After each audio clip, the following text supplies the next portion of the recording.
Hi friends, অনন্যার রান্নাঘর থেকে সবাইকে জানাই একটা ওয়ার্ম ওয়েলকাম। আজকে আমি করে দেখাবো ছানার জিলিপি। জিলিপি তো অনেক রকম হয়, কিন্তু ছানার জিলিপি ইজ ভেরি বেঙ্গলি। শিখে নিন আমার রান্নাঘরে কিভাবে বানায় ছানার জিলিপি। ছানার জিলিপি করা শুরু করছি। আমাকে ছানার জিলিপির জন্য সব ইনগ্রেডিয়েন্টসগুলো মিক্স করে জিলিপি ফর্ম করে ফ্রাই করতে হবে। এখন আমি দেখিয়ে দিই আমি কি কি ইনগ্রেডিয়েন্টস নিচ্ছি ছানার জিলিপির জন্য।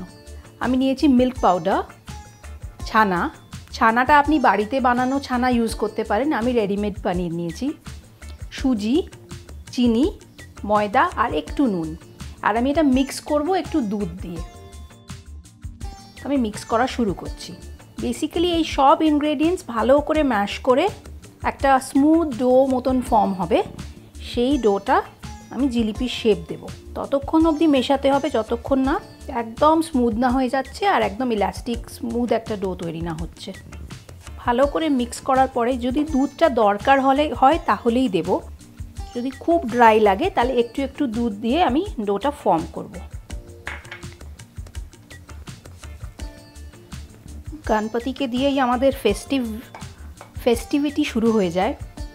তারপর একটার পর একটা পুজো হতেই থাকে। এখন ডোটা মিক্স করতে গিয়ে আমি দেখছি যে একটু আমার ময়দা হয়তো মিক্স করতে হতে পারে, কারণ একটু বেশি যদি লিকুইড হয় তাহলে এটা রোল করা যাবে না।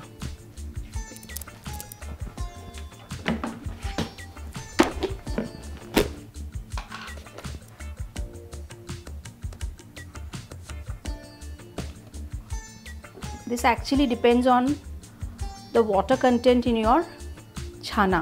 যদি একটু ভিজে ভাব থাকে ছানায় তাহলে এটা চট করে একটু জল ছেড়ে দেয়।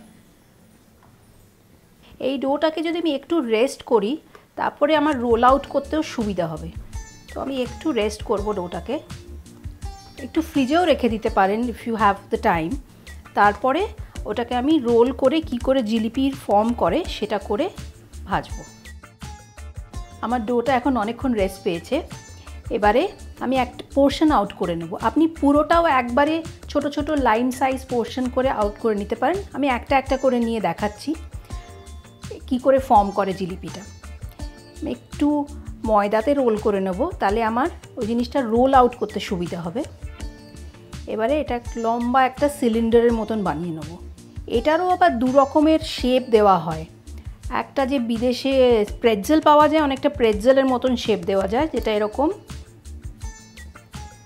এইরকম। আরেকটা হয় ট্র্যাডিশনালি যেরকম জিলিপি পেঁচিয়ে পেঁচিয়ে বানায় সেইভাবে। আমি দুটোই করছি। আপনার যে শেপটা পছন্দ আপনি সেটা বানাবেন। Actually there is no right or wrong in cooking. Whatever you feel right is right. সেটা হচ্ছে এরকম পেঁচিয়ে পেঁচিয়ে পেঁচিয়ে পেঁচিয়ে আমি একটা এরকম ফর্ম করে দিতে পারি। এইভাবেও হয়। আমি এরকম 3-4টে শেপ করে বানিয়ে নেব, তারপর ফ্রাই করে নেব। এবার ছানার জিলিপিগুলো গোল্ডেন করে ভেজে তুলব। গ্যাসটা অন করি, তেলটা ভালো করে গরম করে নিতে হবে। গরম তেলে একে একে করে ভেজে তুলব। এগুলো একটু ডেলিকেট হয়, ছানা গেছে তো ইটস কোয়াইট ডেলিকেট, সাবধানে নয়তো ভেঙে যায়।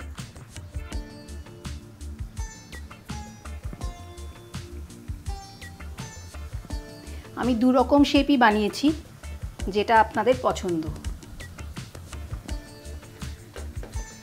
এটা বেশ গোল্ডেন কালার এসে যাবে, তারপর আমি চিনির রসে ডিপ করব।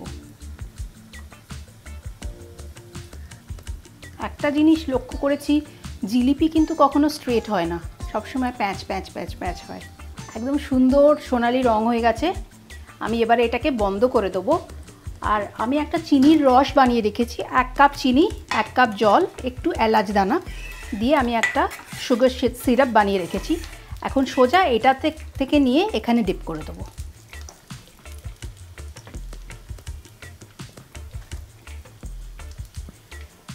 এই সুগার সিরাপটা একটু সোক করবে জিলিপিগুলো, তখন একদম ইয়ামি হয়ে যাবে।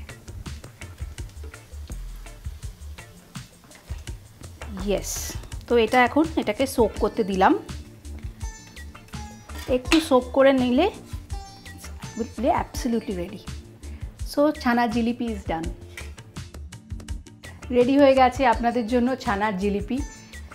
অসাধারণ চুকুম চাকুম ভালো রেসিপি, নিশ্চয়ই রান্নাঘরে ট্রাই করুন। আর গণপতি উইক চলছে, তো বলতেই পারি আমি গণপতি বাপ্পা মোরিয়া।